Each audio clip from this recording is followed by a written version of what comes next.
scoring race in round 5 of the 2020 EuroNASCAR Esports Series. So heat number 2 is about ready to get going. We are just having a quick look. Andre Castro is not quite ready for us yet, but I can see we haven't as yet this evening got Andre Weigold joining us in commentary, but I can see on commentary, so he might want to have perhaps a quick chat, is Gianluca Guillet, who is there but on mute with me in the commentary box at the moment. So Gianluca, welcome along. I'm not sure where Andre is this evening. I can see he's online, but he's not joined me as yet. Might be having a few tech issues.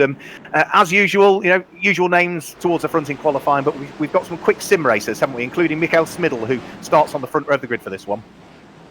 It would be very, very interesting to see how they fare against our usual suspects in the EuroNASCAR Esports Series. I think Andre is a little bit still sore from 7+ hours of commentary last night from the Homestead race. I did wonder. Yeah, I think we have Andre Castro. Just let me put him on commentary. And here you have him.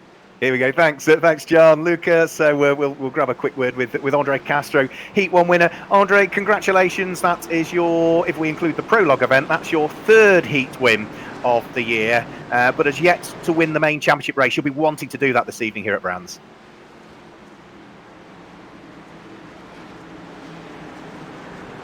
Sorry, Andre, I can't hear you.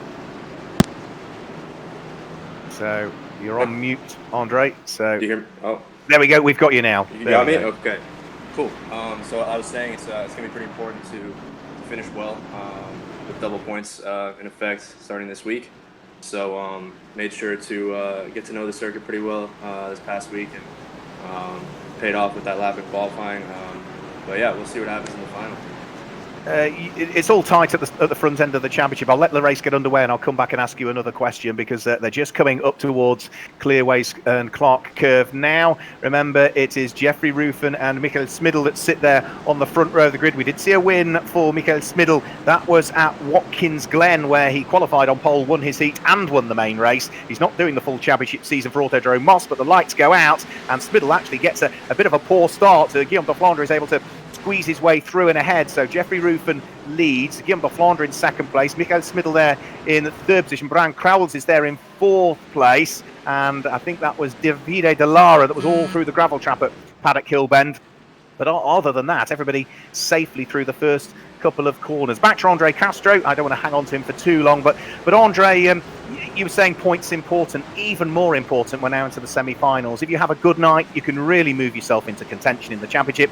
If you have a bad night, wow, that's going to hurt. Yeah, exactly. But in the end, we do this for fun, so it's important to just take the pressure off a little bit and do the best that I can and let everything else fall into place. So it's fun to be doing this layout because I never really raced this layout in the past too much. But getting to know it's really fast and flowing, so I'm happy that we decided on this track, and it's gonna be a fun race. It's gonna be tough to overtake, so hopefully we'll keep that pole position. Well, we'll let you go and get ready for your main championship race. So congratulations. Hopefully we'll be chatting to Andre Castro a little bit later on. So back to heat number 2. Mikael Smidl had a good look at trying to get past the car of Guillaume de Flandre, but wasn't able to work his magic. So he still sits there in 3rd place currently, trying to close in the Czech driver on the Belgian that lies ahead of him. Quick look at the replay. Ricardo Alita with damage to the front end of his car, heading around through Paddock Hill Bend, all through the gravel, runs wide, back onto the tarmac, but loses yet more time. He's already been involved in something clearly with the damage on the front. De Flandre leading. Now, Jeffrey Rufen, with this squabble that's going on for 2nd and 3rd, is just being able to pull away at this stage. A Ford leads, a Chevy 2nd, a Toyota 3rd, a Ford 4th, another Chevy in 5th place. So all of the manufacturers mixed up inside the top 5. Mikael Smidl, though, would desperately like to try and squeeze the Autodrome Moss show car Toyota through and ahead of Guillaume de Flandre if he can. For the moment, though, he's just got to be content to sit behind.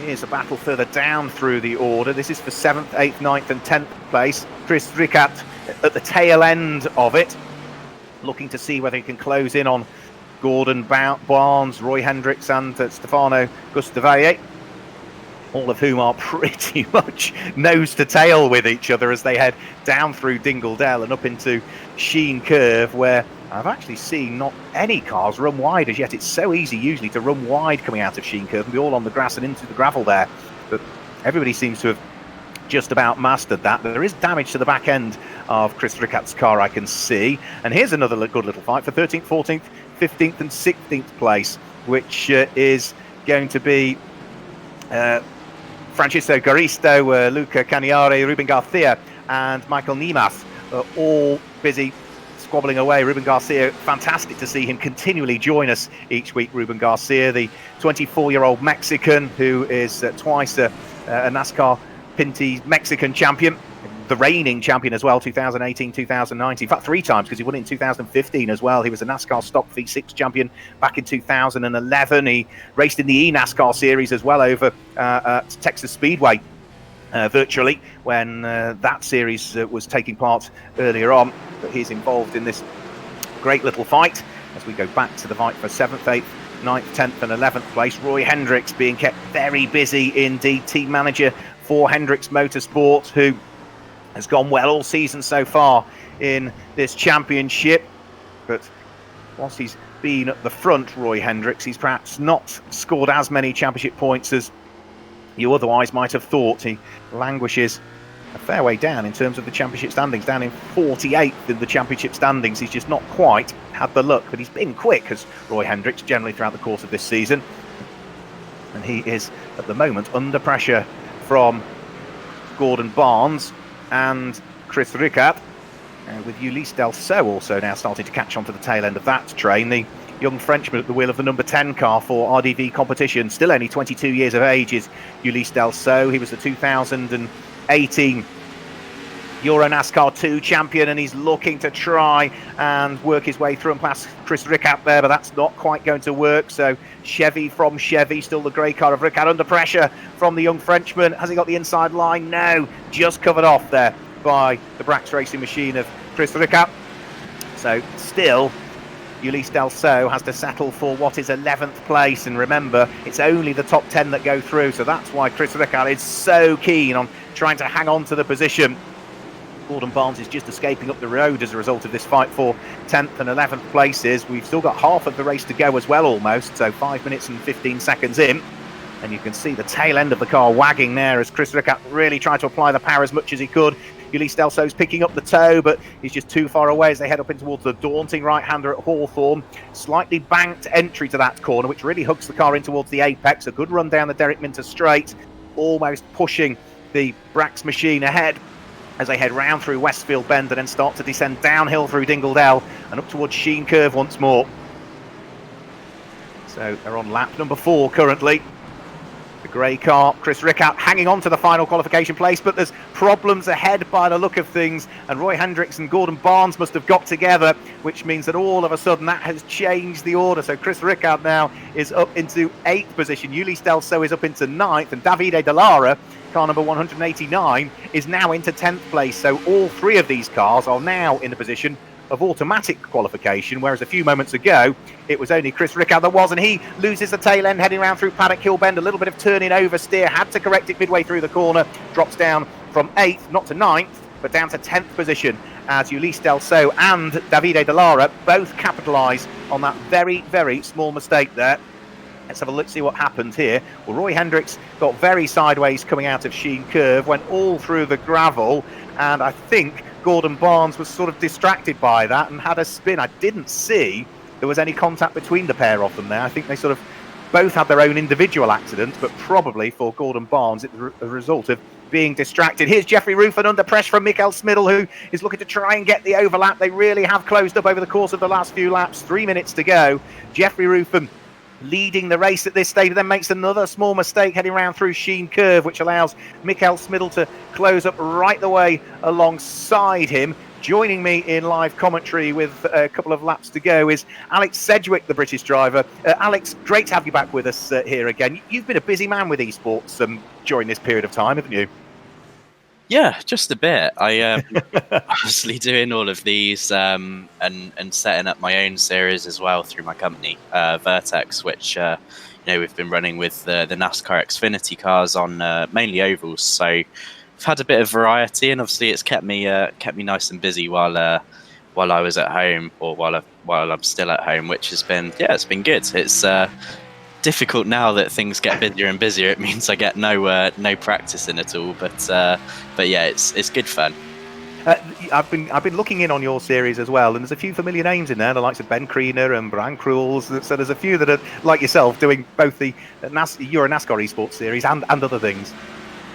Yeah, definitely. It's we're into the second season now actually of it. So we've run two series or 2 seasons in the past 2-3 months. But yeah, we've managed to have a good grid of drivers from NASCAR fans, marshals, guys, sim racers, all the way to, like you say, Brian, Ben Kriener, myself, and a few guys from touring cars as well. We had sort of Adam Morgan, Dan Rowbottom, actually come and see what they think of NASCAR as well. So it's been cool, and especially for Adam and Dan, those kind of people that obviously I've known in my sort of previous TOCA life, to kind of show them what NASCAR's all about. It's been good fun. Do you think we can perhaps bend some arms and get them on some of the recruitment days, and maybe they could join the NASCAR Whelen Euro Series grid? It'd be great. I think there's definitely, everyone I speak to, whether they're from touring cars, GTs, karting, whatever it might be, they're super interested in NASCAR.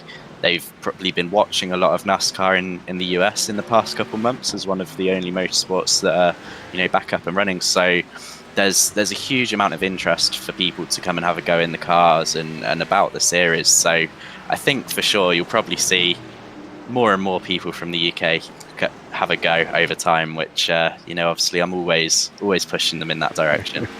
I'll leave you to go. Good luck in the last chance qualification race, because you just missed out, but we're side by side for the lead of the race, and we are on the final lap as well. So Jeffrey Ruffin under enormous pressure over the course of the last few corners on Mikael Smidl, but at the moment it is just the Ford ahead of the Toyota. Smidl looks one way, looks the other as they head down the Derek Minter straight up towards Westfield Band. Can he cut back on the exit? Yes, he has, on the run down in towards Dingledale. Mikael Smidl has been able to squeeze his way through and has now got the inside line and goes through and ahead up towards Sheen Curve. So only 3 corners to go, and Mikael Smidl has finally unlocked the door to the lead of the race. He might have been third when the lights went out because of the good start from Guillaume de Flandre, but he's fought his way back into second, and he's now fought his way back into the lead of the race for literally the last 30 seconds. So Mikael Smidl, who has won roughly 50% of all of his races he's ever done on iRacing, comes through to grab the win for himself and for Autodrome Most Car Show.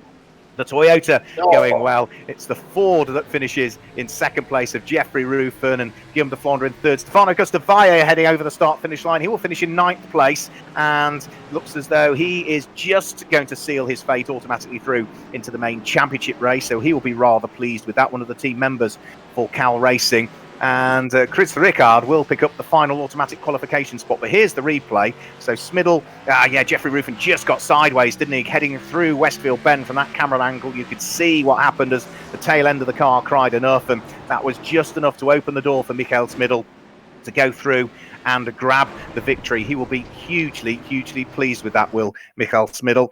It's only the second evening that we've seen him out with us, because he has been not committed to the full season, because we've had different drivers in all of the circuit cars, whether it be Ricardo Tormo, the Hockenheimring car, or the Most car. Confirmation of the results. It's a win for Mikael Smidl from Jeffrey Ruffin in second place, but how close it was. And Guillaume de Flandre finishes in third place. Brian Cruels fourth, head of Justin Kuntz. Leonardo Colavito completed the top 6.